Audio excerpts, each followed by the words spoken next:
위자료는 10원 한 장 줄 수 없으니까 당장 꺼져. 이혼 서류에 도장을 찍고 법원 문을 나선 제게 전 시어머니는 마지막까지 모욕을 퍼부었습니다.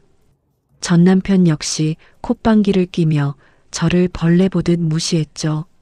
하지만 그들이 승리의 미소를 짓던 바로 그 순간이었습니다.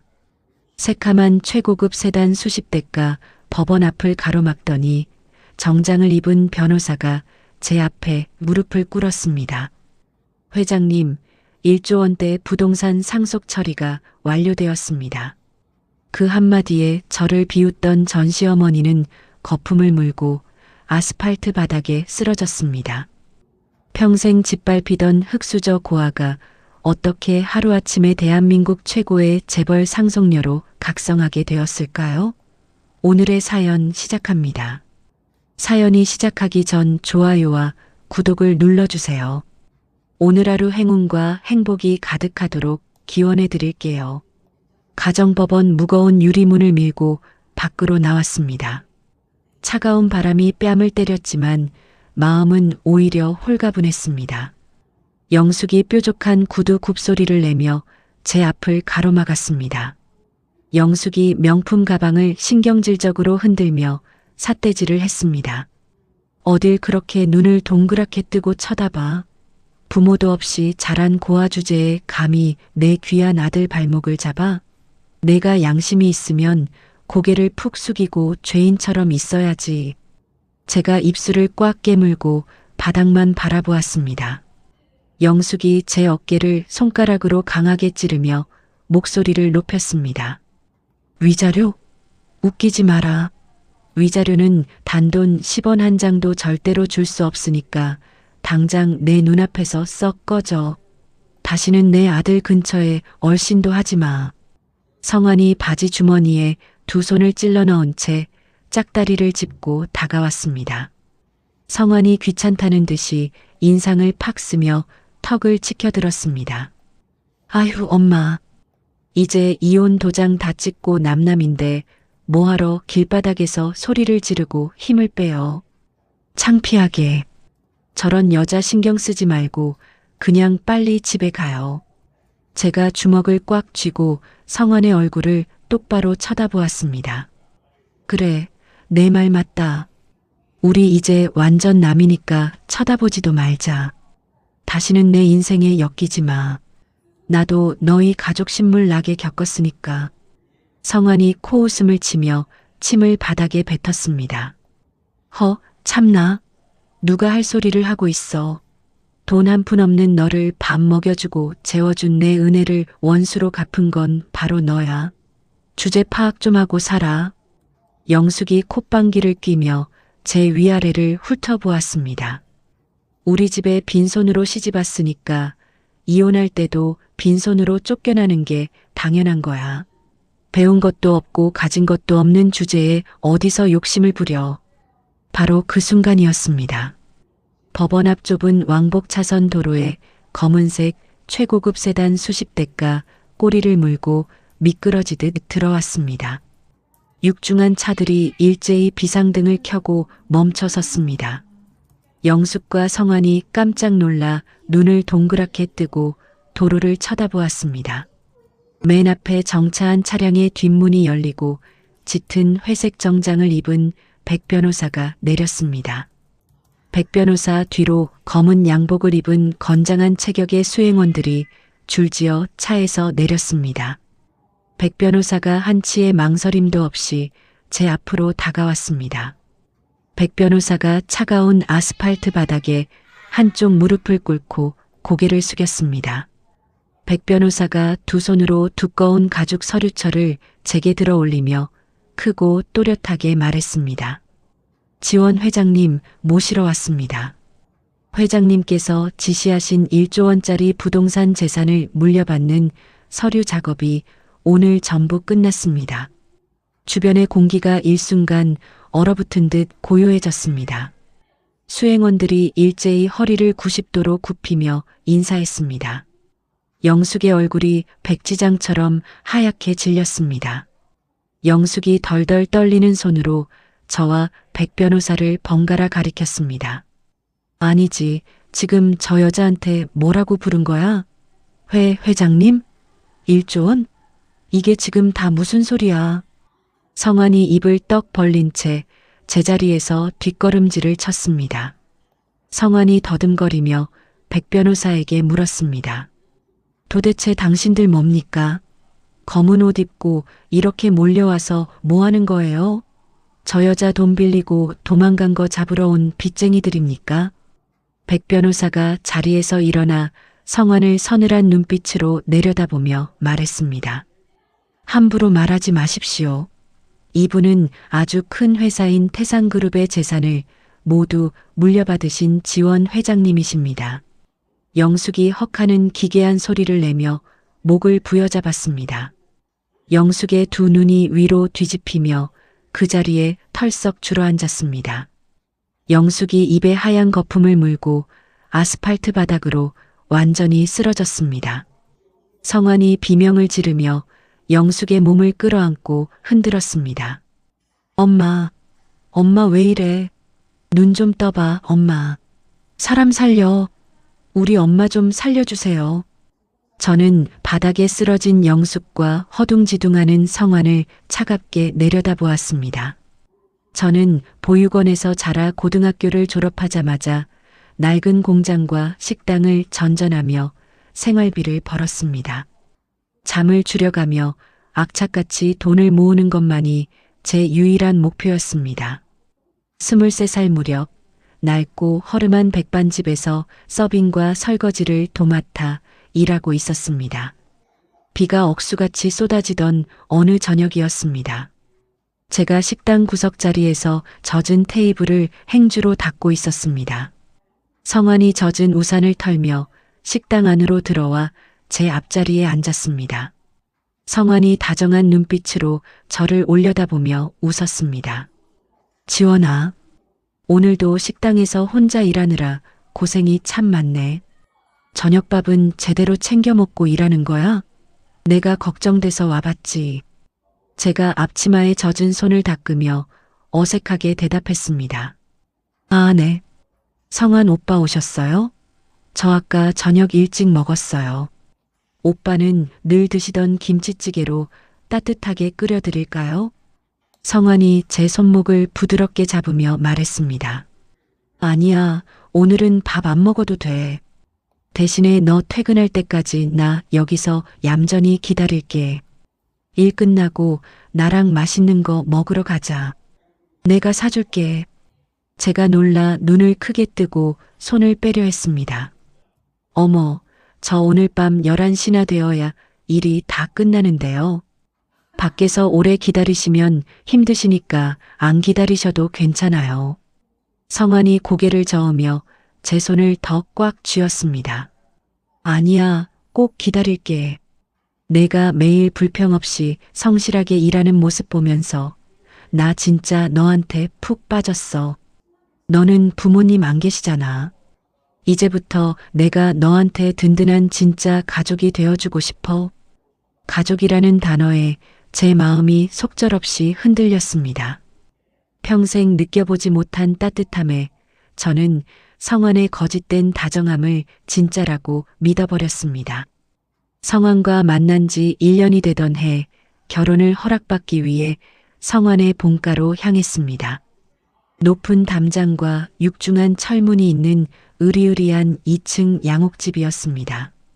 넓은 거실의 푹신한 가죽 소파에 영숙이 다리를 꼬고 앉아 있었습니다. 제가 정성껏 포장한 과일 바구니를 테이블에 조심스럽게 올려놓았습니다. 제가 허리를 숙여 깍듯하게 인사했습니다. 어머니, 처음 뵙겠습니다. 성환 오빠랑 만나고 있는 지원이라고 합니다.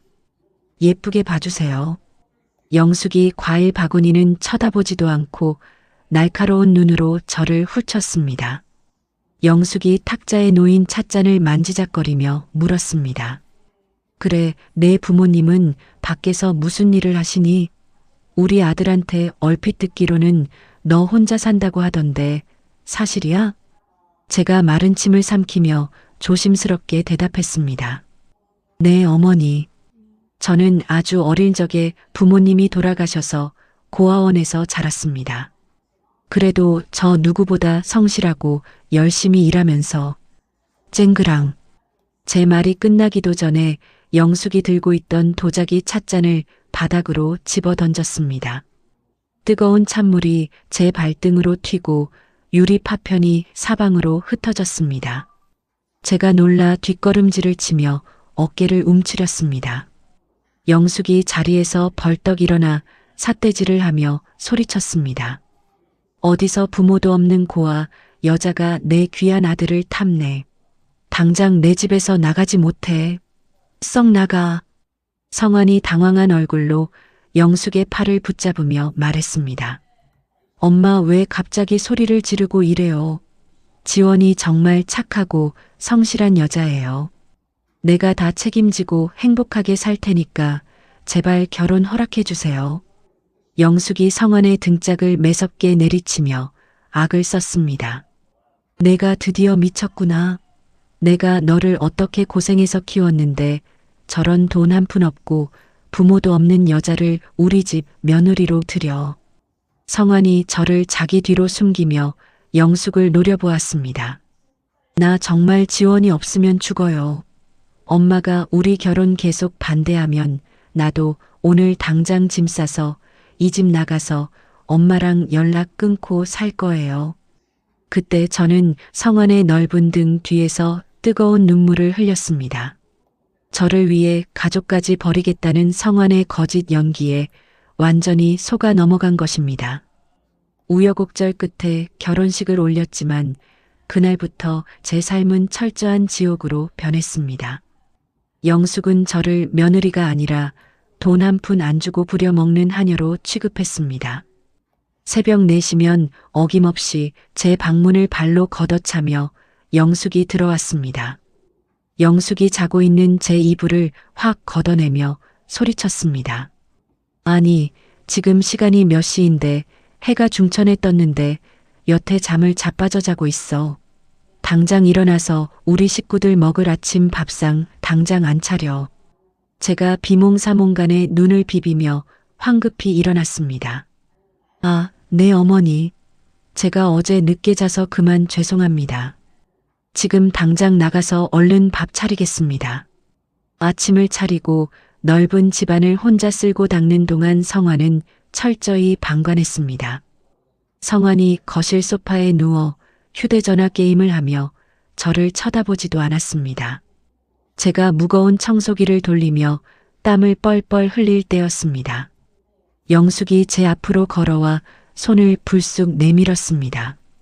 너 일 다 끝났으면 이리 와서 똑바로 써봐.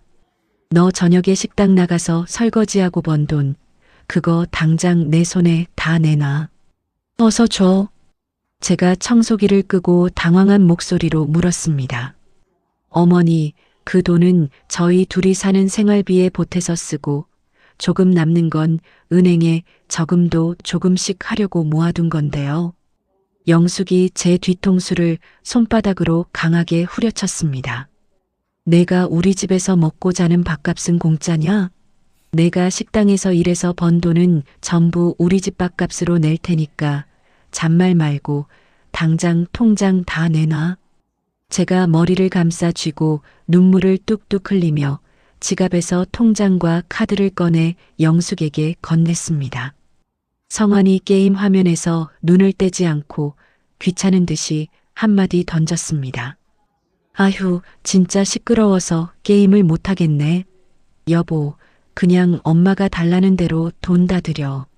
솔직히 내가 우리 집에서 돈 안 내고 공짜로 밥 얻어먹고 사는 건 맞잖아. 그냥 줘버려. 그 한마디에 제 가슴이 갈기갈기 찢어지는 듯 했습니다. 부엌 구석 차가운 타일 바닥에 쪼그려 앉았습니다. 양은 냄비에 남은 찬밥에 맹물을 부었습니다. 어제 저녁 시어머니가 먹다 남긴 깍두기 3조각이 반찬의 전부였습니다. 숟가락을 들어 입으로 가져가려는 순간이었습니다.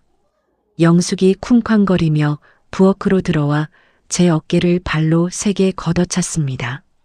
제가 중심을 잃고 바닥에 넘어지며 숟가락을 떨어뜨렸습니다. 영숙이 허리에 두 손을 얹고 얼굴을 일그러뜨리며 소리쳤습니다. 밥이 목구멍으로 넘어가. 내가 화장실 청소 똑바로 하라고 몇 번을 말했어. 제가 황급히 자리에서 일어나 앞치마를 털며 고개를 숙였습니다. 제가 떨리는 목소리로 대답했습니다. 어머니, 아까 솔에 약품 묻혀서 변기 구석구석 2번이나 닦았습니다. 영숙이 손가락으로 제 이마를 거칠게 밀어붙였습니다. 제가 뒤로 주춤거리며 물러섰습니다. 어디서 시어머니한테 꼬박꼬박 말댔구야. 변기 뒤쪽에 누렇게 물때 낀 거 내 눈에는 다 보이는데. 눈이 삐었어.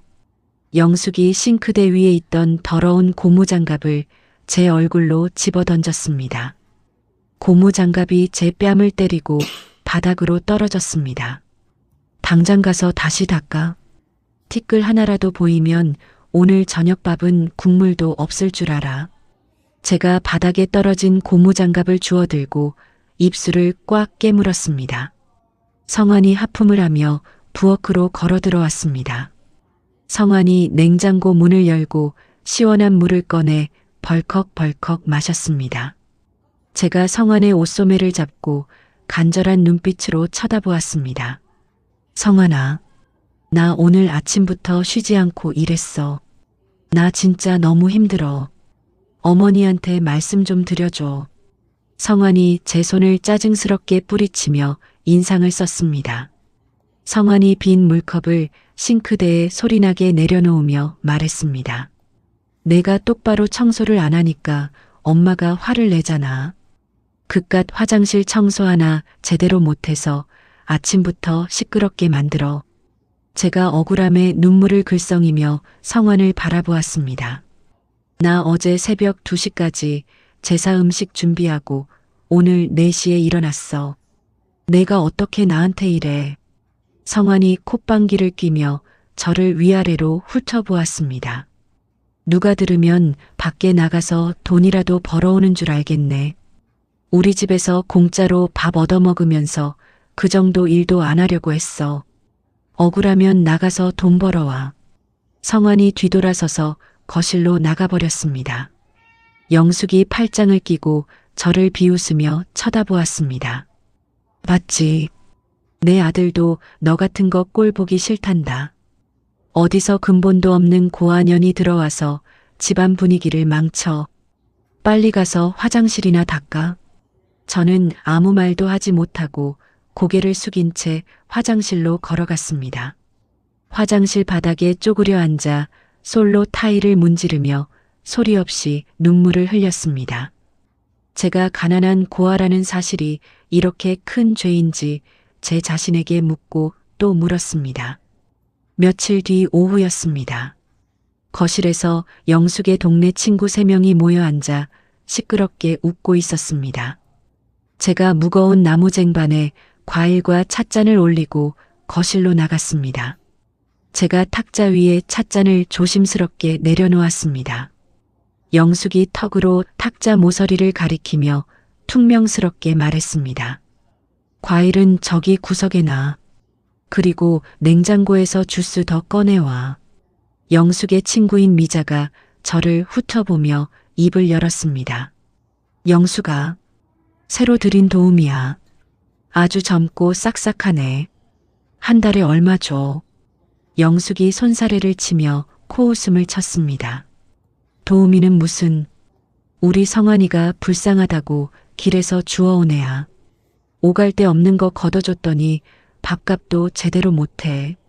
미자가 눈을 동그랗게 뜨고 제 얼굴을 빤히 쳐다보았습니다. 어머, 나는 또 내 며느리인 줄 알았지. 하긴 영숙이 내 수준의 저런 볼품없는 애를 며느리로 들릴 리가 없지. 제가 쟁반을 든 채 그 자리에 굳어버렸습니다. 수치심에 얼굴이 붉어지고 손끝이 파르르 떨렸습니다. 영숙이 탁자를 탁 치며 저를 향해 소리쳤습니다. 거기 멍청하게 서서 뭐해? 당장 주스나 가져와. 눈치가 없어도 저렇게 없을까? 제가 입술에서 피가 날 정도로 꽉 깨물고 부엌으로 돌아갔습니다. 부엌 싱크대를 붙잡고 꺽꺽거리며 억눌린 울음을 토해냈습니다. 일주일 뒤 저녁이었습니다. 초인종이 요란하게 울렸습니다. 제가 앞치마를 두른 채 현관으로 나가 문을 열었습니다. 현관 밖에는 화려한 분홍색 원피스를 입고 명품 가방을 든 유진이 서 있었습니다. 유진은 성환이 대학교 시절 만났던 부잣집 딸이었습니다. 유진이 커다란 한우 세트 상자를 흔들며 제 어깨를 거칠게 밀치고 집 안으로 들어왔습니다. 유진이 코를 찡그리며 저를 위아래로 훑어보았습니다. 아줌마, 이거 최고급 한우니까 상하지 않게 당장 냉장고에 넣어둬요. 제가 너무 놀라 눈만 껌뻑이며 서 있었습니다. 영숙이 안방에서 버선발로 뛰어나와 유진의 두 손을 덥석 잡았습니다. 영숙의 얼굴에 한바구음이 번졌습니다. 아이고, 우리 유진이 왔어. 안 그래도 내가 사온 고기가 먹고 싶어서 눈 빠지게 기다렸다. 유진이 영숙의 팔짱을 끼며 애교 섞인 목소리로 말했습니다. 어머니, 제가 백화점 가서 제일 좋은 걸로만 골라왔어요. 오빠는 어디 있어요? 방문이 열리고 성환이 머리에 왁스를 바르고 말끔한 차림으로 걸어 나왔습니다. 성환이 유진을 향해 활짝 웃으며 다가갔습니다. 성환이 유진의 어깨를 가볍게 쓰다듬으며 다정하게 말했습니다. 유진아, 일찍 왔네. 오늘 입은 옷 진짜 잘 어울린다. 유진이 성환의 가슴을 가볍게 치며 웃음을 터뜨렸습니다. 오빠 보러 오는데 당연히 신경 써야지. 나 예뻐. 성환이 유진의 머리카락을 넘겨주며 대답했습니다. 응, 눈부시게 예쁘다. 밥 먹으러 나가자. 제가 그 광경을 보고 심장이 바닥으로 쿵 떨어지는 것 같았습니다. 제가 떨리는 손으로 성환의 소매를 잡았습니다. 성환아, 이게 지금 무슨 상황이야? 나를 앞에 두고 다른 여자한테 지금 뭐 하는 거야? 성환이 제 손을 짜증스럽게 쳐내며 인상을 구겼습니다.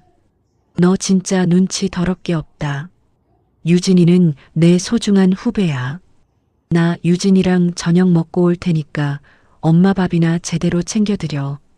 영숙이 저를 매섭게 째려보며 거들었습니다.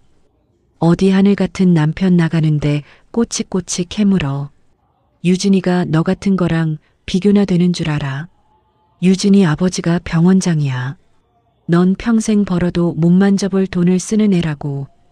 유진이 저를 보며 한쪽 입꼬리를 올리고 비웃었습니다. 오빠, 아줌마가 오빠 많이 좋아하나 봐. 질투하는 것 같은데. 성환이 어이없다는 듯이 헛웃음을 쳤습니다.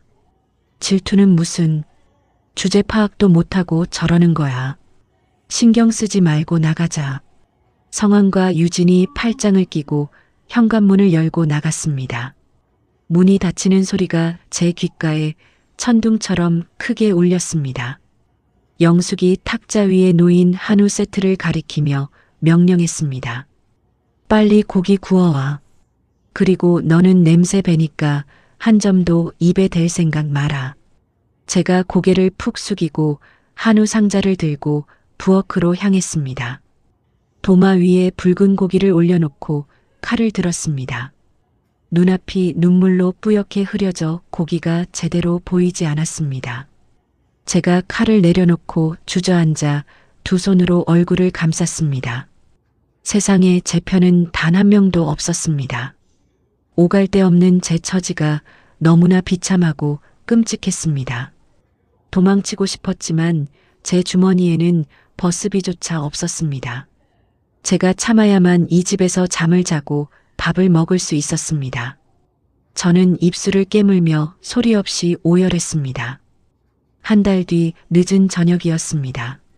안방에서 영숙과 성환의 큰 웃음소리가 거실까지 들려왔습니다. 제가 마른 빨래를 개키다 말고 방문 쪽으로 귀를 기울였습니다. 영숙의 들뜬 목소리가 또렷하게 새어나왔습니다. 진짜지? 우리 유진이가 내 아이를 가졌단 말이지. 성환이 자랑스럽다는 듯이 대답했습니다. 네. 오늘 병원 가서 초음파 사진까지 확인하고 왔어요. 3주 차래요. 제가 들고 있던 수건을 바닥에 떨어뜨렸습니다. 숨이 턱 막히고 눈앞이 하얗게 전멸했습니다. 제가 비틀거리며 자리에서 일어나 안방 문을 벌컥 열었습니다. 영숙과 성환이 깜짝 놀라 저를 쳐다보았습니다. 제가 사시나무 떨듯 온몸을 떨며 성환에게 소리쳤습니다. 성환아, 방금 그게 무슨 소리야? 유진이가 임신을 했다니. 성환이 당황한 기색 없이 소파에 깊숙이 기대 앉았습니다. 성환이 저를 귀찮은 벌레 보듯 쳐다보며 말했습니다. 다 들었으면 된 거 아니야. 그렇게 됐어. 제가 성환에게 달려가 그의 멱살을 쥐고 흔들었습니다. 내가 인간이야. 어떻게 나한테 이럴 수가 있어. 내가 이 집에서 종년처럼 일했는데 내가 어떻게 나를 배신해. 영숙이 자리에서 벌떡 일어나 제 머리채를 휘어잡고 뒤로 패대기 쳤습니다. 제가 바닥에 나뒹굴며 짧은 비명을 질렀습니다. 영숙이 발로 제 옆구리를 세게 걷어차며 악을 썼습니다. 어디서 내 귀한 아들 몸에 손을 대. 배신은 무슨 배신. 넌 우리 아들한테 처음부터 어울리지 않는 쓰레기였어. 제가 배를 부여잡고 바닥을 뒹굴며 눈물을 쏟아냈습니다. 성환이 자리에서 일어나 옷매무새를 가다듬으며 저를 내려다보았습니다. 우리 아이를 가진 유진이를 이 집에 들릴 거야. 너는 이제 필요 없으니 당장 나가. 제가 바닥을 기어가 성환의 바짓가랑이를 붙잡았습니다. 성환아, 나갈 데가 없잖아. 나 돈도 없고 아무 데도 갈 데가 없어. 제발 한 번만 용서해줘. 내가 더 잘할게. 성환이 제 손을 구둣발로 짓밟으며 매정하게 떨쳐냈습니다. 제가 고통에 신음하며 손을 움켜쥐었습니다. 영숙이 제 짐이 들어있는 낡은 캐리어를 안방 밖으로 내동댕이 쳤습니다. 캐리어가 바닥에 부딪히며 지퍼가 터지고 제 낡은 옷가지들이 거실 바닥에 흩어졌습니다. 당장 내 쓰레기들 챙겨서 꺼져. 위자료 달라는 헛소리하면 내 명의로 빚 잔뜩 내서 평생 감옥에서 썩게 만들 테니까. 영숙과 성환이 저를 현관 밖으로 밀어내고 문을 쾅 닫았습니다. 문이 잠기는 소리가 차갑게 복도를 울렸습니다. 제가 맨발의 얇은 티셔츠 차림으로 차가운 복도 바닥에 주저앉았습니다. 터진 캐리어와 흩어진 옷가지들을 멍하니 바라보며 하염없이 눈물만 흘렸습니다. 온 세상이 저를 버린 것 같았습니다. 캄캄한 절망이 저를 집어삼키는 듯 했습니다. 비가 추적추적 내리는 어두운 밤이었습니다. 저는 무작정 길을 걷다 한강 다리 위까지 왔습니다. 강바람이 뼛속까지 시리게 파고들었습니다. 난간을 붙잡고 시커먼 강물을 내려다보았습니다. 모든 것을 끝내고 싶었습니다. 제가 난간 위로 한쪽 다리를 올리는 순간이었습니다. 끼익하는 날카로운 타이어 마찰음이 등 뒤에서 들렸습니다. 검은색 최고급 세단 한 대가 제 바로 뒤에 멈춰 섰습니다. 차 문이 열리고 검은 정장을 입은 건장한 사내 2명이 내렸습니다. 사내들이 제 양팔을 붙잡고 차 뒷좌석으로 강제로 밀어 넣었습니다. 제가 놀라 소리를 지르며 발버둥을 쳤습니다. 누구세요? 이거 나요. 살려주세요. 사내들은 아무 말 없이 차 문을 닫고 출발했습니다. 저는 공포에 질려 차창 밖으로 지나가는 풍경만 멍하니 바라보았습니다. 차가 도착한 곳은 강남 한복판에 있는 으리으리한 고층 빌딩 앞이었습니다. 사내들이 저를 빌딩 꼭대기 층에 있는 넓고 화려한 방으로 안내했습니다. 방 한가운데 있는 묵직한 마호가니 책상 뒤에 은발의 노신사가 앉아 있었습니다. 노신사가 자리에서 일어나 제 앞으로 다가왔습니다. 그가 바로 태산그룹의 수석 변호사인 백 변호사였습니다. 백 변호사가 깍듯하게 허리를 숙여 인사했습니다. 처음 뵙겠습니다. 저는 태산그룹 김 회장님의 법률 대리인을 맡고 있는 백 변호사입니다. 제가 겁에 질린 목소리로 물었습니다. 저를 왜 여기로 데려오신 거예요? 저는 돈도 없고 아무것도 없어요. 백 변호사가 옅은 미소를 지으며 제게 두꺼운 서류 봉투를 건넸습니다. 이 서류를 확인해 보시지요. 제가 떨리는 손으로 봉투를 열어 내용물을 꺼냈습니다. 낡고 누런 베넷 저고리 한 벌과 유전자 검사 결과지, 그리고 복잡한 숫자가 적힌 재산 명세서였습니다. 제가 베넷 저고리를 보고 숨을 멈췄습니다. 보육원 원장님이 제게 주었던 제 부모의 유일한 흔적인 베넷 저고리와 똑같이 생겼습니다. 백 변호사가 차분한 목소리로 설명했습니다. 회장님은 태산그룹고 김 회장님의 유일한 친손녀이십니다. 제가 눈을 크게 뜨고 백 변호사를 쳐다보았습니다. 친손녀요. 제가요. 말도 안 돼요. 저는 보육원 출신 고아라고요. 백 변호사가 고개를 끄덕이며 말을 이었습니다. 과거 아버님께서 불의의 사고로 돌아가신 후 혼란스러운 틈을 타 누군가 회장님을 보육원에 유기했습니다. 김 회장님께서는 평생을 바쳐 회장님을 찾으셨습니다. 제가 믿을 수 없다는 듯 유전자 검사 결과지를 다시 확인했습니다.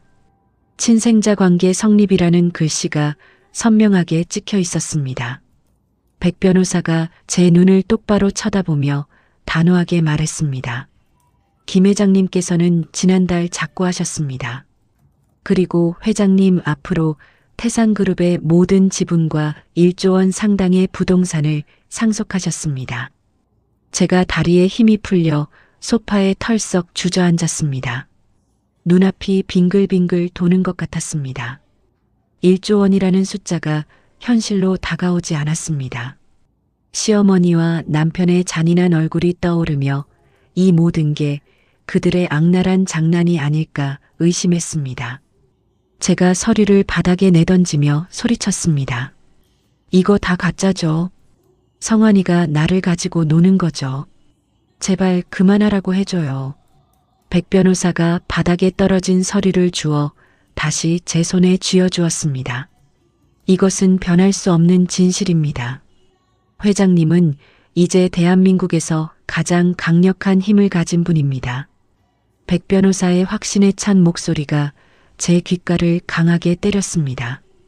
저는 베넷 저고리를 가슴에 품고 오열하기 시작했습니다. 그동안 겪었던 수모와 끔찍한 고통, 그리고 저를 버린 줄 알았던 가족에 대한 그리움이 한꺼번에 터져 나왔습니다. 울음을 그치고 낡은 베넷 저고리를 조심스럽게 품에 안았습니다. 제가 붉게 충혈된 눈으로 백 변호사를 똑바로 쳐다보았습니다. 제가 주먹을 꽉 쥐고 단호한 목소리로 말했습니다. 백 변호사님, 저 이 상속 받아들이겠습니다. 제 평생을 짓밟은 사람들에게 똑같이 갚아줄 겁니다. 백 변호사가 옅은 미소를 지으며 고개를 깊이 숙였습니다. 탁월한 선택이십니다. 오늘부터 제가 지원 회장님의 든든한 방패가 되어 모든 것을 돕겠습니다. 그날부터 제 삶은 완전히 다른 세상으로 변했습니다. 백 변호사는 강남의 최고급 호텔 스위트룸을 제 임시 거처로 마련해 주었습니다. 각 분야의 최고 전문가들이 매일 호텔로 찾아와 저를 철저하게 교육했습니다. 걸음걸이부터 말투와 식사 예절까지 혹독하게 배웠습니다. 처음에는 익숙하지 않은 높은 구두를 신고 걷다 수없이 바닥에 넘어졌습니다. 제가 대리석 바닥에 주저앉아 부은 발목을 주무를 때마다 백 변호사가 다가와 손을 내밀었습니다. 회장님, 태산그룹의 주인은 절대 남 앞에서 무릎을 꿇지 않습니다. 아픔을 삼키고 다시 일어나십시오. 저는 백 변호사의 단단한 손을 잡고 이를 악물며 다시 일어났습니다. 제 안에 깊이 숨어있던 도끼가 천천히 깨어나는 것을 느꼈습니다. 일주일 뒤 거울 앞에 선 제 모습은 더 이상 주눅든 며느리가 아니었습니다. 저는 고급스러운 맞춤 정장을 입고 허리를 꼿꼿하게 세웠습니다. 백 변호사가 두꺼운 서류 뭉치를 탁자 위에 올려놓으며 말했습니다. 성환과 영숙이 회장님을 상대로 이혼 소장을 방금 법원에 접수했습니다. 위자료 한 푼 없이 맨몸으로 쫓아내려는 수작입니다. 제가 서류를 훑어보며 차갑게 코웃음을 쳤습니다. 제가 예전처럼 순순히 당할 줄 아나 보죠. 그 사람들이 완전히 방심하도록 제가 한 번 더 불쌍한 며느리 연기를 하겠습니다. 백 변호사가 볼펜처럼 생긴 작은 초소형 녹음기를 제 손에 쥐어주었습니다. 조심하십시오. 상대는 자신의 이익을 위해 수단과 방법을 가리지 않는 짐승 같은 사람들입니다. 저는 녹음기를 정장 주머니에 깊숙이 찔러 넣고 자신 있게 고개를 끄덕였습니다. 다음 날 아침 일찍 예전에 입던 낡은 점퍼로 갈아입고 시댁 현관문 앞에 섰습니다. 제가 심호흡을 크게 하고 익숙한 초인종을 눌렀습니다. 현관문이 거칠게 열리고 영숙이 인상을 팍 쓰며 나타났습니다. 영숙이 저를 보자마자 손가락으로 삿대질을 하며 소리쳤습니다. 내가 여길 어디라고 또 기어들어와. 쫓겨났으면 길바닥에서 되질 것이지 고아년이 명줄도 길다. 제가 무릎을 꿇고 영숙의 바짓가랑이를 두 손으로 간절하게 붙잡았습니다. 제가 아주 불쌍한 목소리를 꾸며내며 눈물을 쥐어짰습니다. 어머니, 저 정말 갈 데가 없어요. 성환이한테 한 번만 용서해달라고 제발 전해주세요. 영숙이 제 손을 매섭게 뿌리치며 제 어깨를 발로 뻥 찼습니다. 제가 바닥으로 뒹굴며 고통스러운 표정을 지었습니다. 내 몸에 더러운 손 대지 마. 우리 성환이는 곧 병원장 딸인 유진이랑 결혼할 귀한 몸이야. 너 같은 쓰레기랑 엮일 급이 아니라고. 안방 문이 열리고 성환이 부스스한 머리로 하품을 하며 걸어 나왔습니다. 성환이 종이 뭉치를 제 얼굴을 향해 무자비하게 휙 던졌습니다. 종이들이 허공을 날아 제 머리 위로 흩날리며 떨어졌습니다. 아침부터 구질구질하게 찾아와서 남의 집 앞에서 울고 지랄이야. 당장 이혼 서류에 도장이나 찍어. 제가 바닥에 흩어진 이혼 서류를 주워 모으며 떨리는 목소리로 물었습니다. 성환아, 내가 내 아이까지 품은 유진이를 어떻게 이겨? 그래도 내가 이 집에서 종처럼 일한 세월이 있는데 위자료 한 푼 안 주는 건 너무하잖아. 성환이 쪼그려 앉아 제 턱을 억세게 틀어쥐고 좌우로 흔들었습니다. 내가 우리 집에서 공짜 밥 처먹은 값이 얼만데 감히 위자료를 달라고 해. 당장 도장 찍고 안 꺼지면 내 명의로 사채를 잔뜩 끌어다 써서 평생 빚쟁이한테 쫓기게 만들 거야. 영숙이 팔짱을 끼고 코웃음을 치며 크게 비웃었습니다. 맞아. 내 아들이 돈 많은 유진이 만나는 거 알았으면 주제 파악하고 진작 떨어져 나갔어야지. 빈대로 붙어서 뻔뻔하게 버티니까 이 꼴을 당하는 거야. 저는 주머니 속 녹음기가 잘 돌아가고 있는지 손가락 끝으로 조심스럽게 확인했습니다. 그들의 입에서 나온 모든 폭언과 불륜 자백, 그리고 불법적인 사채, 협박이 고스란히 녹음되고 있었습니다. 제가 주머니에서 낡은 도장을 꺼내 이혼 서류에 꼭 찍었습니다. 알았어. 도장 찍을 테니까 제발 사채만은 쓰지 마. 성환이 제 손에서 서류를 거칠게 낚아채며 통쾌하다는 듯이 크게 웃었습니다. 진작 이렇게 바닥을 길 것이지. 꼴도 보기 싫으니까 당장 내 눈앞에서 사라져. 제가 대리석 바닥에서 천천히 일어나 무릎에 묻은 먼지를 탁탁 털었습니다. 방금 전까지 울고불고 매달리던 모습은 온데간데 없이 제 얼굴에 차가운 미소가 번졌습니다. 제가 성환의 눈을 똑바로 쳐다보며 또렷하게 말했습니다. 그래. 이혼 재판정에서 보자. 그때는 내가 내 바짓가랑이를 붙잡고 살려달라고 빌게 될 테니까. 성환이 어이없다는 듯 눈을 동그랗게 뜨고 헛웃음을 쳤습니다. 영숙이 제 등 뒤에서 온갖 욕설을 퍼부었지만 저는 한 번도 뒤돌아보지 않고 당당하게 현관문을 나섰습니다. 호텔 스위트룸으로 돌아와 주머니에서 녹음기를 꺼내 탁자 위에 올려놓았습니다. 백 변호사가 노트북에 녹음기를 연결하고 스피커로 내용을 재생했습니다. 영숙과 성환의 끔찍한 폭언이 방 안을 가득 채웠습니다. 백 변호사가 녹음된 내용을 끝까지 듣고 아주 만족스러운 표정을 지었습니다. 백 변호사가 노트북을 덮으며 제게 말했습니다. 증거가 아주 완벽합니다. 상대방의 외도, 자백과 재산 갈취를 위한 협박까지 모두 명확하게 담겼습니다. 제가 푹신한 소파에 기대앉아 창밖의 화려한 도시 야경을 여유롭게 내려다보았습니다.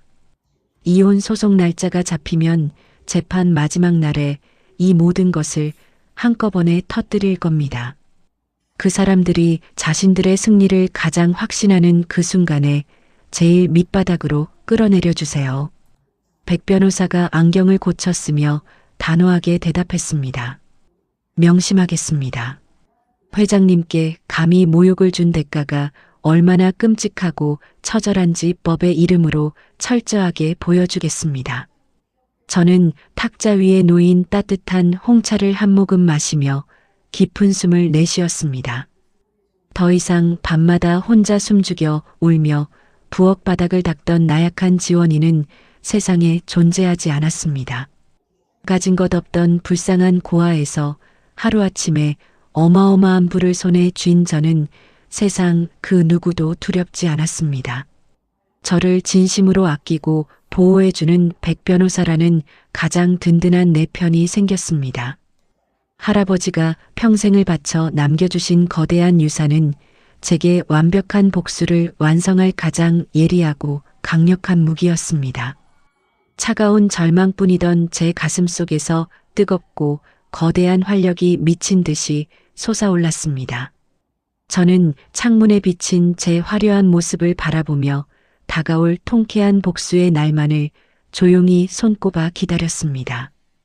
가정법원 재판정 안은 무거운 공기로 가라앉아 있었습니다. 영숙이 방청석 맨 앞줄에 다리를 꼬고 앉아 저를 향해 비릿한 미소를 지었습니다.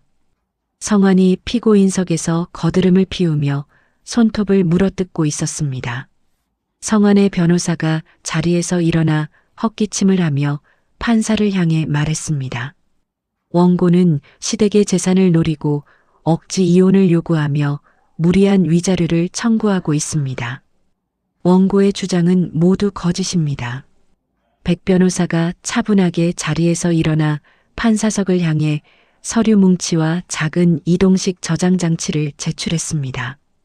백 변호사가 확신에 찬 목소리로 또렷하게 말했습니다. 원고가 제출한 조작된 주장을 완벽하게 뒤집을 명백한 녹취록과 사진 증거입니다. 피고의 외도와 시어머니의 상습적인 폭언 및 협박 정황이 모두 담겨 있습니다. 법정 안에 설치된 대형 스피커를 통해 영숙과 성환의 끔찍한 목소리가 쩌렁쩌렁 울려 퍼졌습니다. 내 명의로 사채를 잔뜩 끌어다 써서 평생 빚쟁이한테 쫓기게 만들 거야. 유진이가 내 아이를 가졌어. 너는 쫓겨나는 거야. 영숙이 방청석에서 벌떡 일어나며 얼굴을 붉게 물들였습니다. 영숙이 손가락질을 하며 악을 썼습니다. 저거 다 조작이야.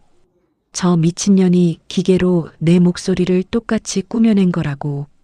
성환이 사색이 되어 변호사의 옷소매를 다급하게 잡아당겼습니다.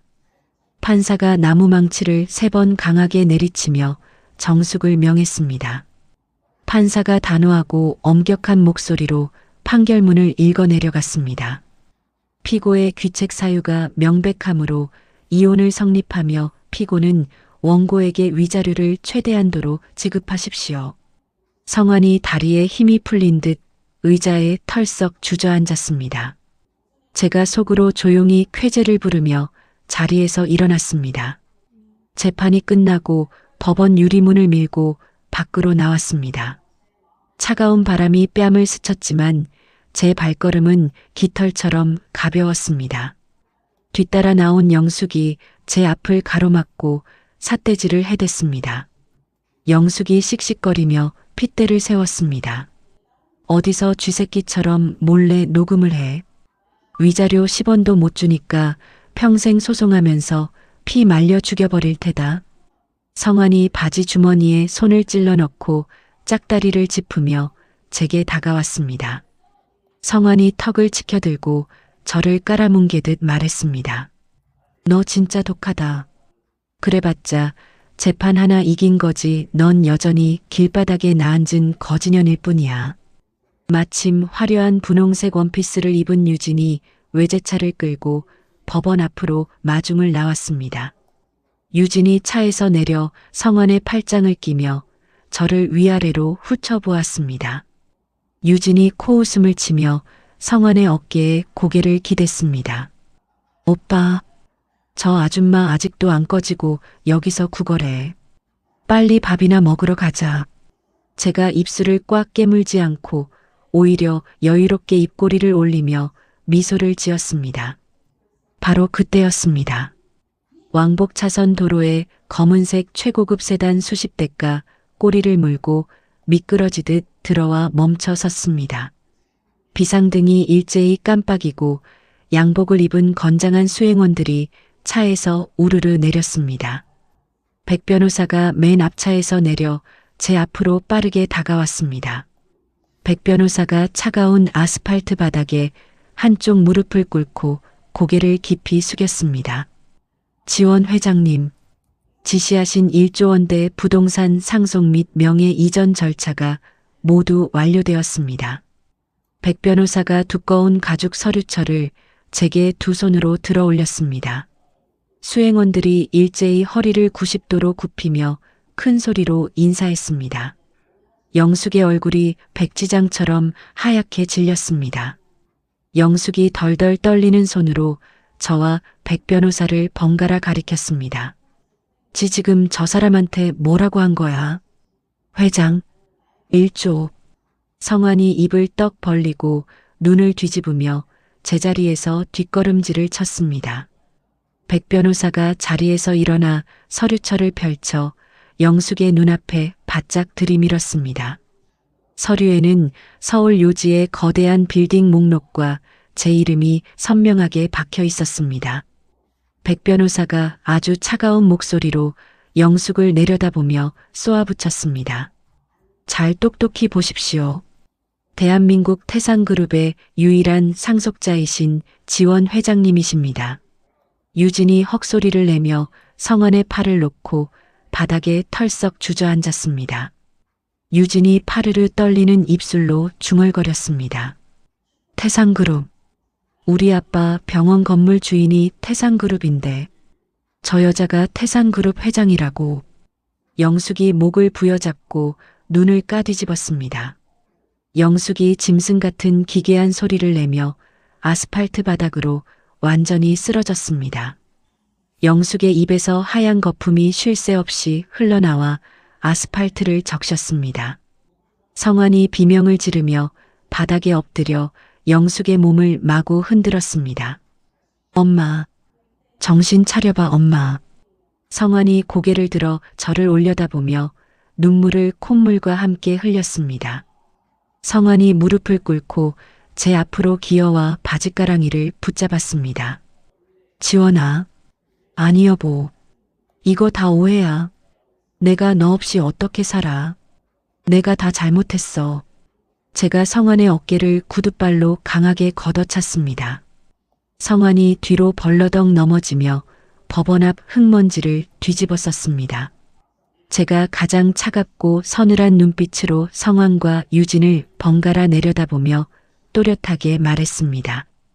너희들이 짓밟았던 진흙이 어떻게 다이아몬드가 되는지 똑똑히 지켜봐. 이제 겨우 시작일 뿐이니까. 제가 백 변호사가 정중하게 열어준 차 문으로 당당하게 걸어 들어갔습니다. 차 문이 무겁게 닫히고 최고급 세단이 부드럽게 출발했습니다. 창밖으로 절규하며 바닥을 기어다니는 성원의 비참한 모습이 빠르게 멀어졌습니다. 차량이 도착한 곳은 강남 한복판에 우뚝 솟은 최고급 펜트하우스였습니다. 현관문을 열고 들어가자 운동장만큼 넓은 거실과 통유리창 너머로 한강의 화려한 전경이 펼쳐졌습니다. 최고급 샹들리에가 거실 천장에서 영롱한 빛을 쏟아내고 있었습니다. 백 변호사가 제 뒤에 서서 정중하게 두 손을 모으고 인사했습니다. 이곳이 앞으로 회장님께서 머무실 자택입니다. 불편한 점이 있으시면 언제든 말씀해 주십시오. 제가 푹신한 천연 가죽 소파에 몸을 기대며 아주 깊고 편안한 숨을 내쉬었습니다.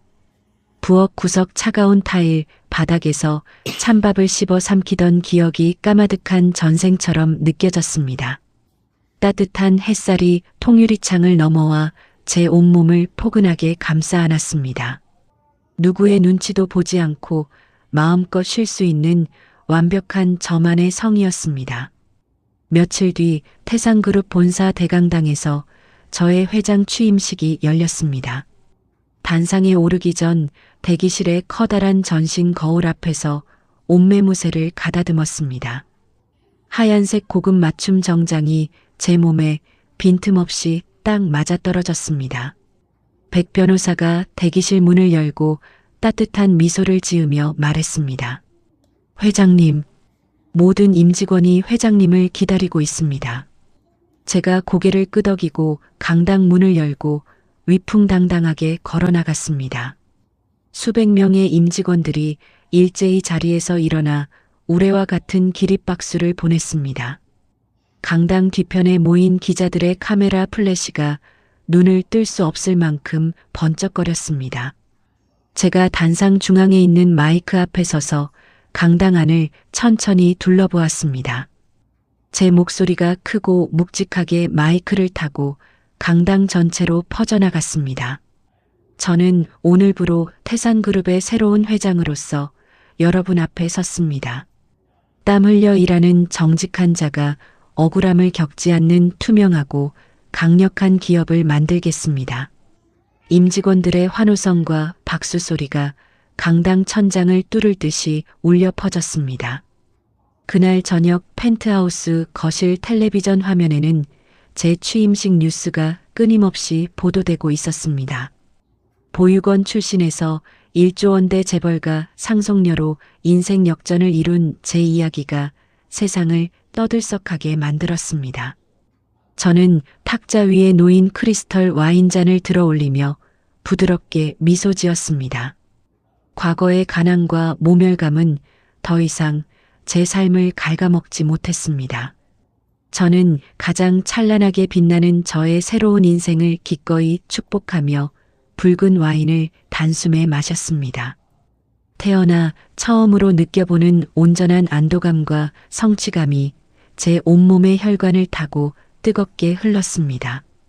회사 건물 정문을 나서며 차가운 바람을 맞았습니다. 백 변호사가 제 곁에 서서 주변을 경계하며 걸었습니다. 건물 앞 넓은 광장에 수십 명의 기자들이 사진기를 들고 진을 치고 있었습니다. 기자들 틈에서 꾀지지한 옷차림의 성환이 불쑥 튀어나왔습니다. 성환이 제 앞으로 달려와 털썩 무릎을 꿇었습니다. 성환이 제 바짓가랑이를 두 손으로 꽉 부여잡고 통곡하기 시작했습니다.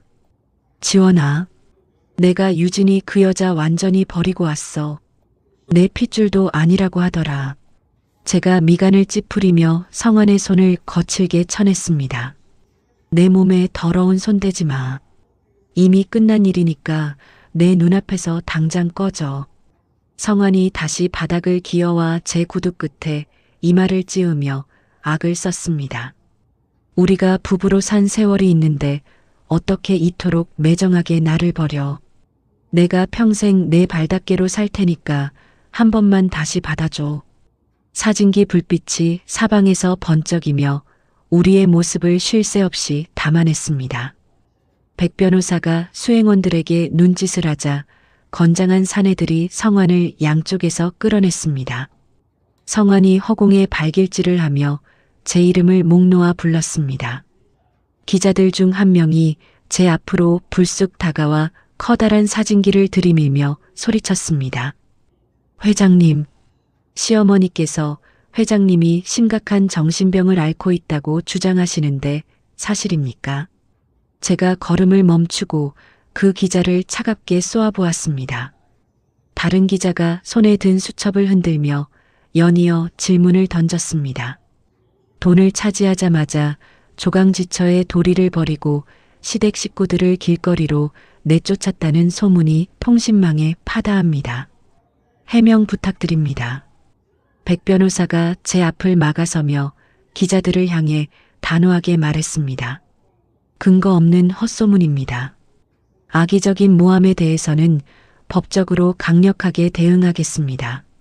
제가 대기하고 있던 검은색 차에 올라타며 굳은 표정으로 창밖을 바라보았습니다. 차량 뒷좌석에 앉아 휴대전화 화면을 켜고 보도 내용을 확인했습니다. 화면 속에서 영숙이 눈물을 훔치며 억울하다는 듯이 울부짖고 있었습니다. 우리 며느리가 고아로 자라서 원래 정신이 오락가락했어요. 돈에 눈이 멀어서 저를 폭행하고 집에서 쫓아냈습니다. 제발 우리 불쌍한 아들 좀 살려주세요. 영숙의 뻔뻔한 거짓말이 온 세상에 진실처럼 퍼져나가고 있었습니다. 밑바닥 사람들이 저를 욕하는 수천 개의 댓글이 화면을 가득 채웠습니다. 저는 휴대전화를 좌석에 던지며 깊은 한숨을 내쉬었습니다. 벌레 같은 그들이 제가 가진 돈을 빼앗기 위해 다시 끈질기게 들러붙기 시작한 것입니다. 다음 날 아침 기업 건물 최고층에 있는 대형 회의실이었습니다. 제가 묵직한 나무 의자에 앉아 회의실을 가득 채운 임원들을 차갑게 둘러보았습니다. 머리가 희끗희끗한 최 이사가 자리에서 벌떡 일어나 탁자를 쾅 내리쳤습니다. 최 이사가 탁자 위로 오늘자 신문을 거칠게 집어 던지며 소리쳤습니다. 회장님, 기업의 얼굴에 똥칠을 해도 유분수지 이게 대체 무슨 망신입니까? 제가 턱을 치켜들고 최 이사의 눈을 똑바로 응시했습니다. 최 이사님, 제 개인적인 가정사일 뿐입니다. 기업 경영과는 아무런 상관이 없습니다. 최 이사가 콧방귀를 뀌며 저를 향해 삿대질을 해댔습니다. 개인적인 가정사라뇨. 보육원 출신이라는 천박한 꼬리표도 모자라 이제는 시댁을 버린 독한 여자로 온 나라가 떠들썩합니다. 다른 임원들도 최 이사의 말에 동조하며 웅성거리기 시작했습니다. 최 이사가 두 팔을 탁자 위에 짚고 제게 몸을 기울이며 위협적으로 말했습니다. 시어머니 말대로 회장님께서 정말 정신적인 문제가 있는 것은 아닙니까? 당장 병원에 가서 검사를 받으시거나 회장 자리에서 물러나십시오. 제가 자리에서 천천히 일어나 최 이사를 서늘하게 내려다보았습니다. 제가 가진 돈과 자리가 탐나서 영숙 어머니와 뒷거래라도 하신 겁니까? 최 이사의 얼굴이 순간 당황한 듯 붉게 달아올랐습니다. 최 이사가 말을 더듬으며 변명했습니다. 무슨 그런 억지 주장을 하십니까? 저는 그저 기업의 앞날을 걱정할 뿐입니다. 제가 책상을 손가락으로 툭툭 치며 회의실 안의 모든 사람에게 경고했습니다. 제 자리를 흔들려는 자는 누구든 가차없이 잘라내겠습니다. 이 소동은 제가 직접 완벽하게 정리할 테니 다들 입 다물고 지켜보십시오. 회의실 문을 박차고 나오며 저는 입술을 꽉 깨물었습니다. 제가 가진 권력과 돈의 무게가 제 어깨를 짓누르는 것 같았습니다. 이 거대한 재산을 지키기 위해서는 피 튀기는 전쟁을 치러야만 했습니다. 그날 밤 늦은 시각 제 휴대전화가 요란하게 울렸습니다. 화면에 영숙의 이름이 떠올랐습니다. 제가 통화 버튼을 누르고 차분한 목소리로 말했습니다. 어머니, 통신망에 거짓말을 퍼뜨린 것도 모자라 이제 전화까지 하십니까? 영숙의 비열한 웃음소리가 수화기 너머로 들려왔습니다. 내 할아버지가 남긴 진짜 유언장과 유품 절반이 내 손에 있어. 당장 내가 부르는 곳으로 혼자 오지 않으면 다 불태워버리겠다.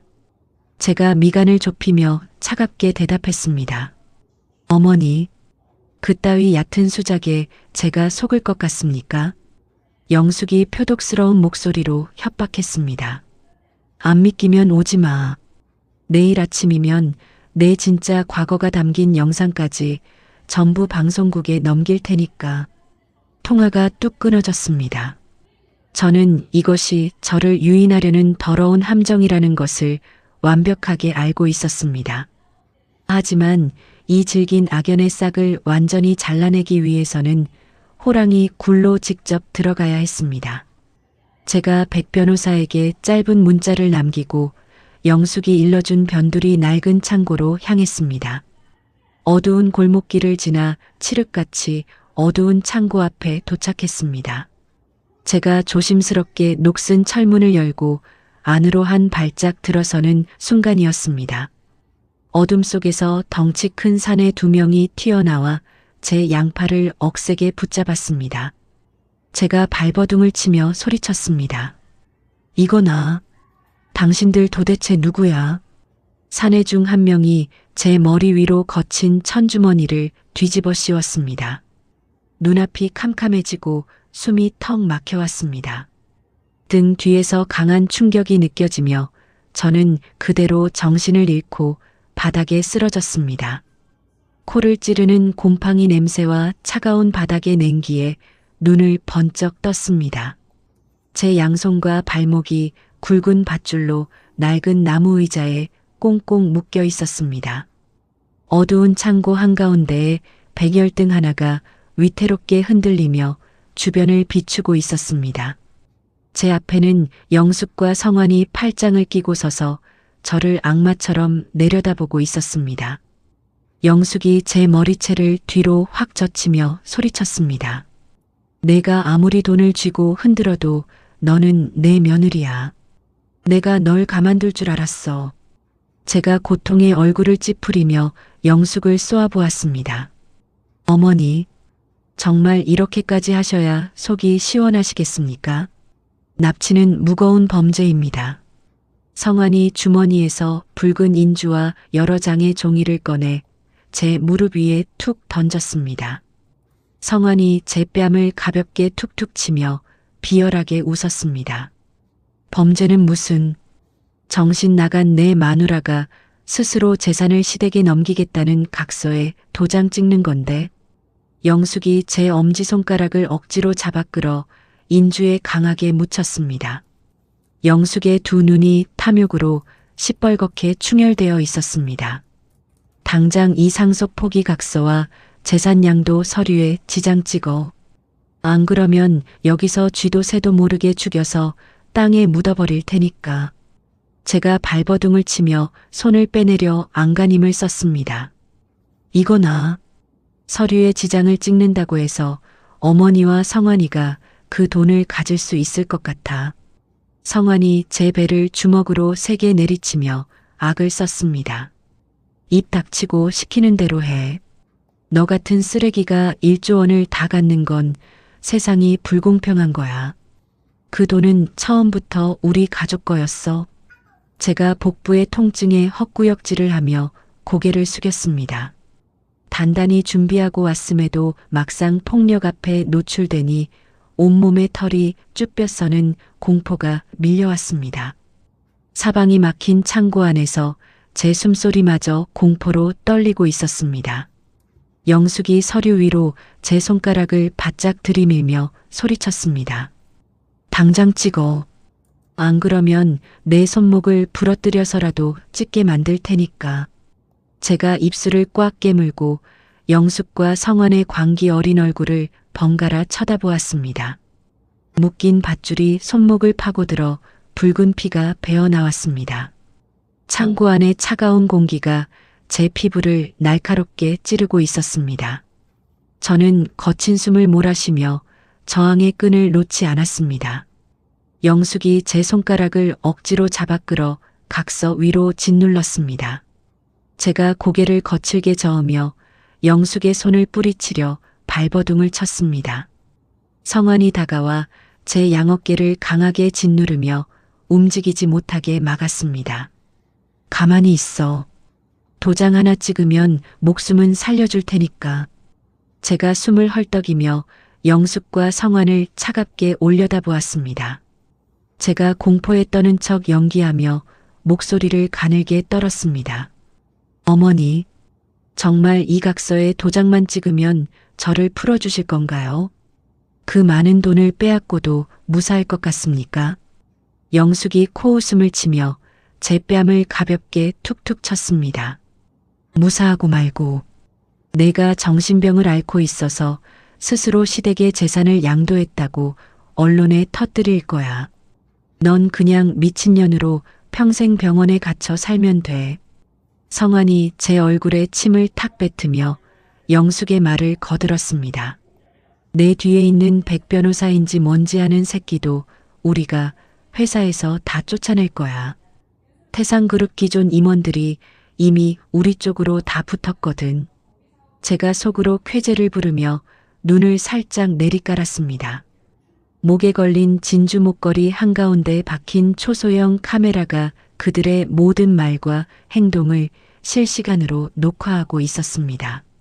제가 인주가 묻은 엄지손가락을 종이 위로 천천히 가져갔습니다. 제가 마지못해 각서에 붉은 지장을 꾹 찍어 눌렀습니다.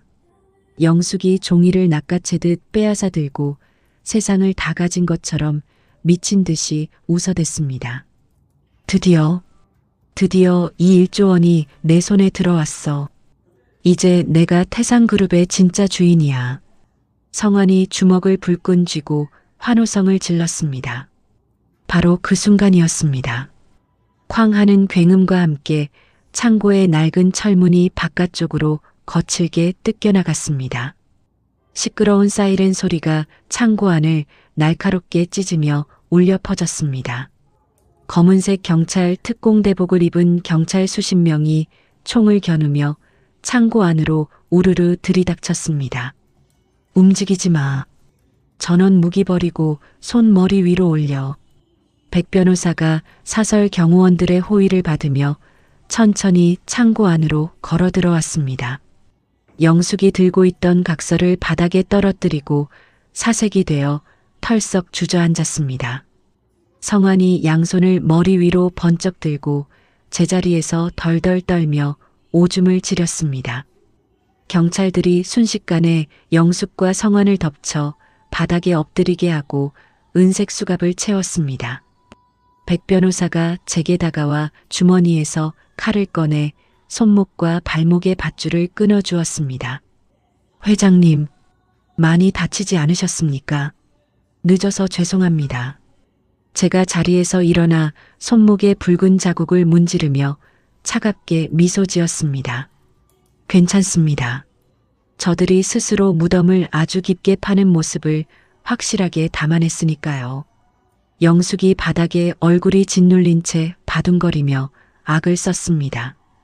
이게 무슨 짓이야?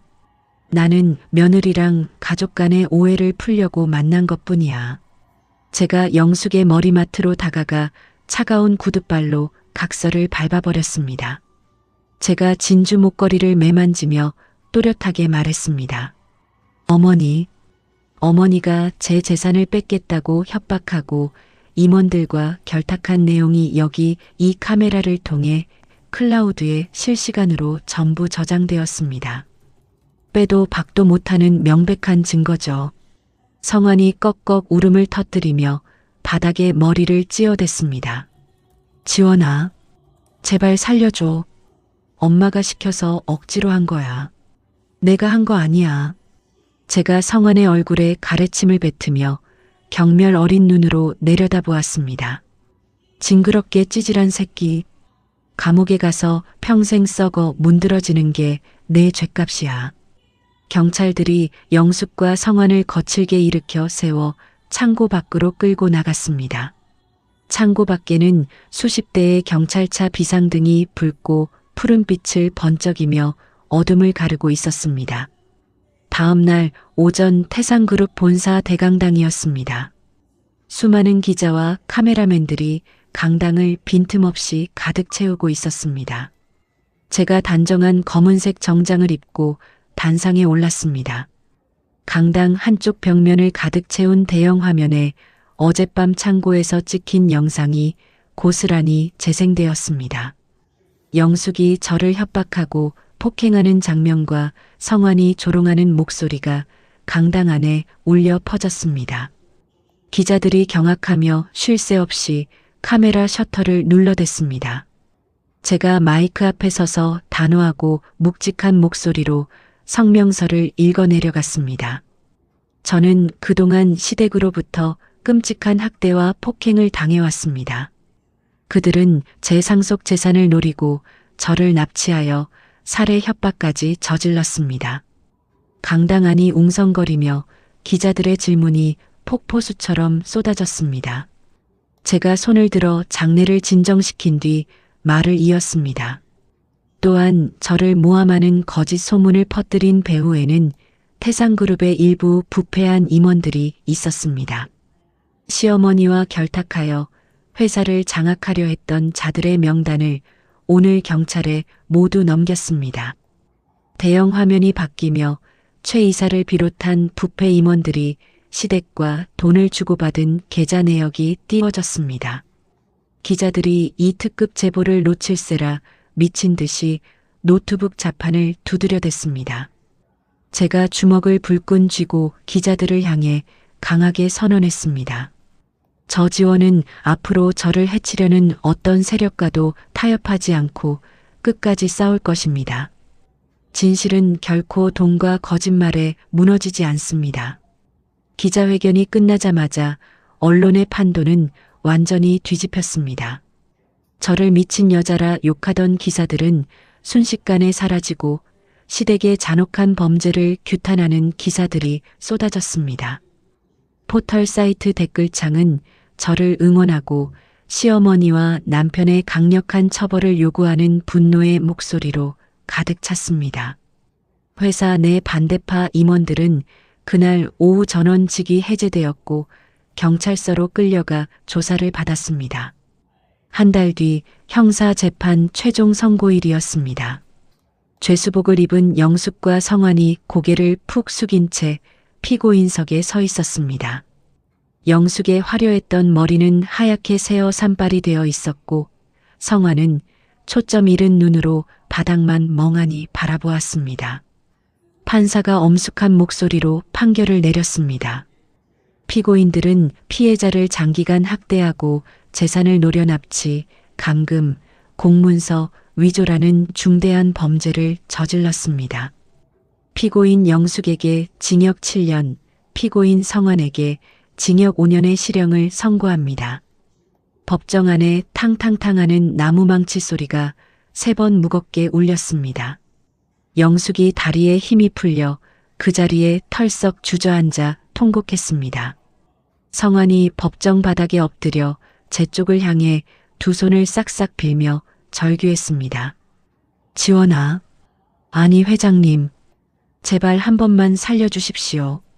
제가 잘못했습니다. 제가 자리에서 천천히 일어나 방청석 맨 앞줄로 걸어갔습니다.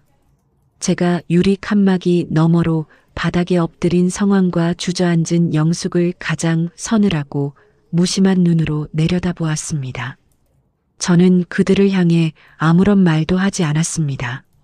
단 한마디의 욕설이나 분노도 아까웠습니다. 그저 쓰레기를 쳐다보듯 가볍게 눈길을 거둔 후 뒤돌아서서 법정을 빠져나왔습니다. 제 등 뒤로 영숙의 찢어지는 비명과 성환의 짐승 같은 울음소리가 법정 문이 닫힐 때까지 끈질기게 따라붙었습니다. 모든 더러운 찌꺼기들이 제 삶에서 완벽하게 떨어져 나가는 순간이었습니다. 새로 지은 보육원 건물 앞 넓은 잔디밭 한가운데에 섰습니다. 따뜻한 봄 햇살이 푸른 잔디밭 위로 쏟아져 내렸죠. 수십 명의 아이들이 잔디밭을 뛰어다니며 까르르 웃음을 터뜨렸어요.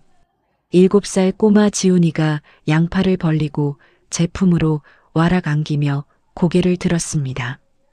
지훈이가 제 볼에 짧게 입을 맞추며 아주 큰 소리로 외쳤습니다. 원장님, 오늘 사주신 로봇 장난감 진짜 최고로 멋져요. 제가 허리를 굽혀 지훈이의 머리를 부드럽게 쓰다듬으며 활짝 웃었죠. 우리 지훈이가 매일 밥도 잘 먹고 친구들이랑 사이좋게 놀아서 주는 상이야. 앞으로도 씩씩하게 자랄 수 있지? 지훈이가 작은 주먹을 불끈 쥐고 고개를 크게 끄덕이며 대답했습니다. 네. 저도 커서 원장님처럼 멋지고 돈 많이 벌어서 친구들한테 장난감 다 사줄 거예요. 제 옆에서 솜사탕을 먹고 있던 5살 민지가 제 옷깃을 톡톡 잡아당겼어요.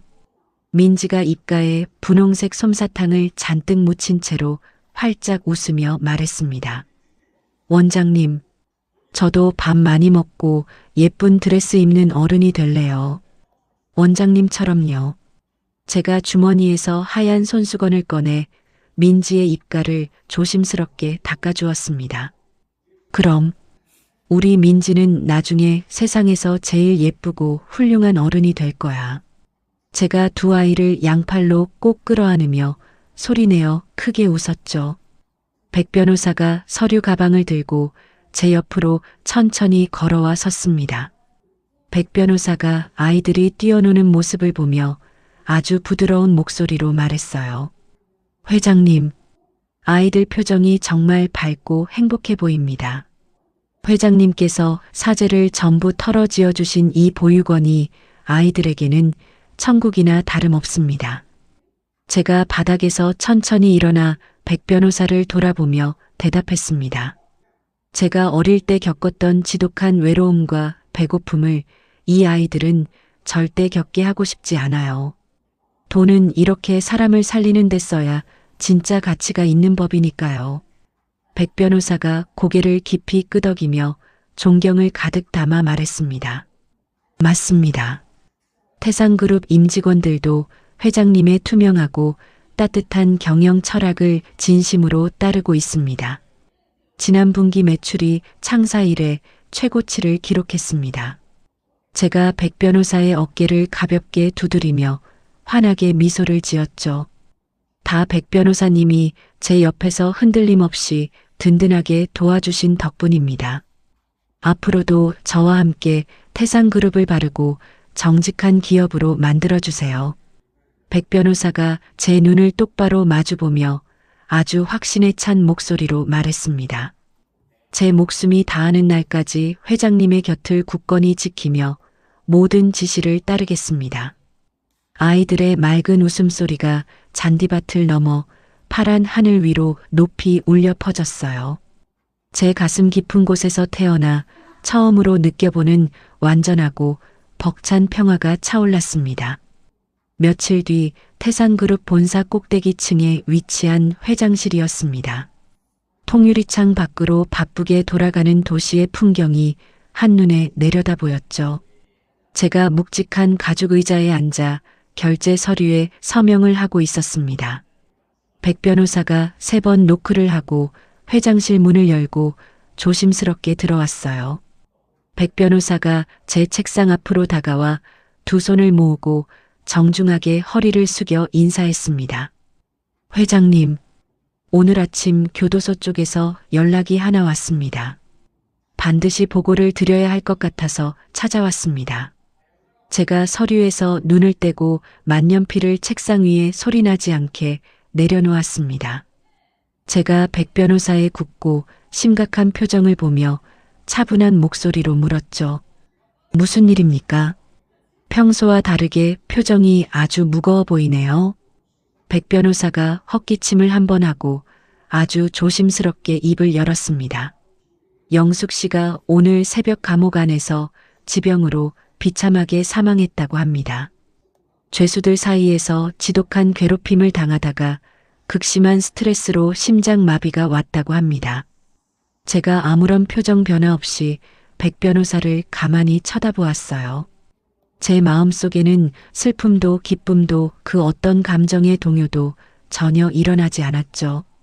백 변호사가 제 눈치를 한번 살피며 계속해서 말을 이었습니다.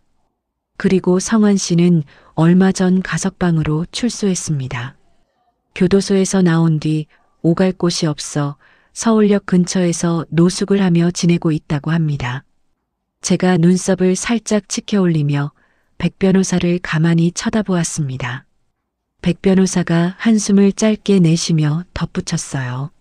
며칠 전에는 지나가는 행인들에게 구걸을 하다가 폭행 시비에 휘말려 경찰서 유치장에 잡혀갔다는 소식도 들었습니다. 완전히 바닥까지 추락했습니다. 제가 창밖으로 시선을 돌리며 아주 무심하고 차가운 목소리로 대답했습니다. 그 사람들은 제 인생에서 이미 오래전에 죽은 사람들이나 마찬가지입니다. 스스로 지은 더러운 죄의 무게에 짓눌려 당연한 파멸을 맞이한 것뿐입니다. 백 변호사가 안도의 한숨을 쉬며 고개를 끄덕였죠. 맞습니다. 그들은 회장님의 훌륭하고 빛나는 삶에 더 이상 먼지 한 톨의 영향도 미치지 못하는 버러지들일 뿐입니다. 앞으로는 이런 불필요한 보고조차 절대 올리지 않겠습니다. 제가 다시 만년필을 들고 남은 서류의 서명을 시작하며 덤덤하게 말했습니다. 네, 수고하셨습니다. 그보다 오늘 오후에 있는 장학재단 이사회 준비나 철저하게 검토해 주십시오. 백 변호사가 허리를 90도로 굽히며 아주 힘차고 또렷하게 대답했습니다. 명심하겠습니다. 이사회 자료는 이미 회의실에 완벽하게 세팅해 두었습니다. 저는 서류의 마지막 장을 덮으며 아주 가벼운 미소를 지었어요. 저를 끔찍한 지옥으로 몰아넣었던 악마들의 최후는 너무나도 비참하고 초라했습니다.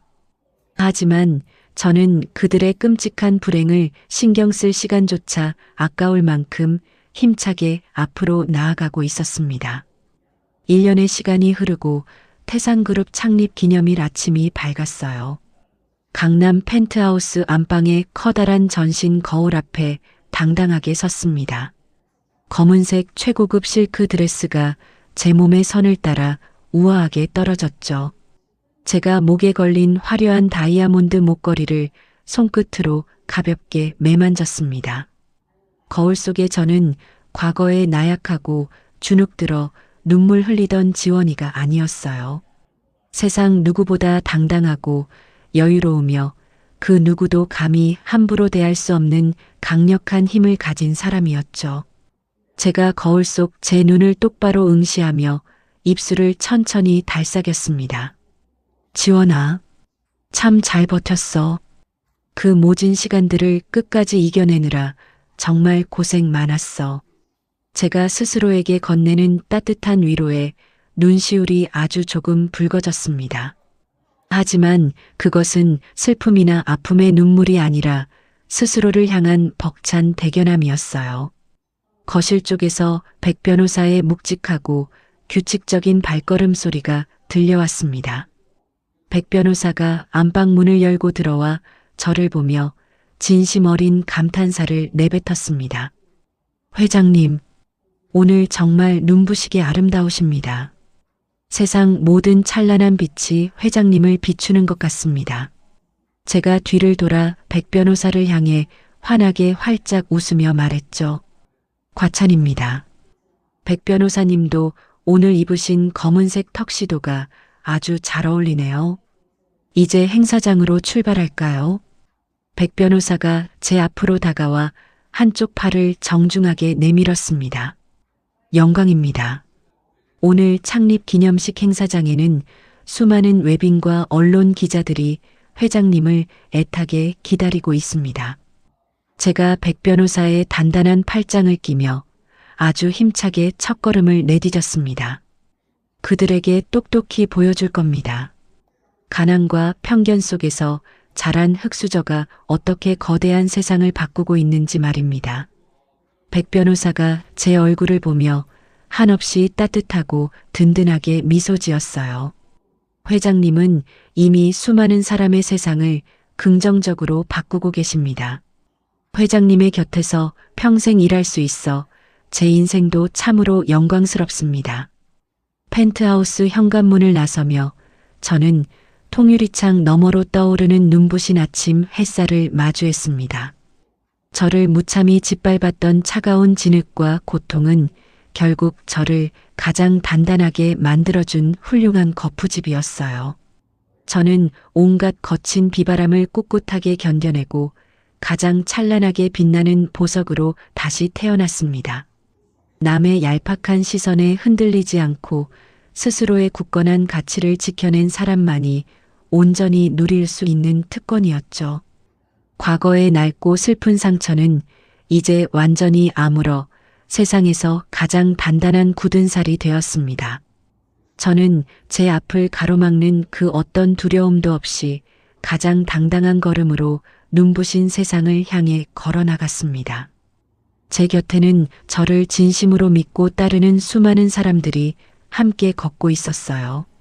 보육원 아이들의 맑고 밝은 웃음이 제 남은 삶의 가장 훌륭한 이정표가 되어 주었습니다. 제 과거의 낡은 회색빛 인생은 이제 그 어떤 다이아몬드보다 아름답고 화려하게 반짝이고 있었습니다. 나를 짓밟았던 시댁의 모멸과 끔찍했던 시간들은 결국 저를 가장 단단하게 빚어낸 훌륭한 거푸집이 되었습니다. 어마어마한 돈이 제 인생의 모든 것을 단숨에 해결해 준 것은 아니지만 적어도 스스로를 지키고 나아가 저처럼 상처받은 아이들을 보듬어 줄 수 있는 든든한 방패가 되어 주었죠.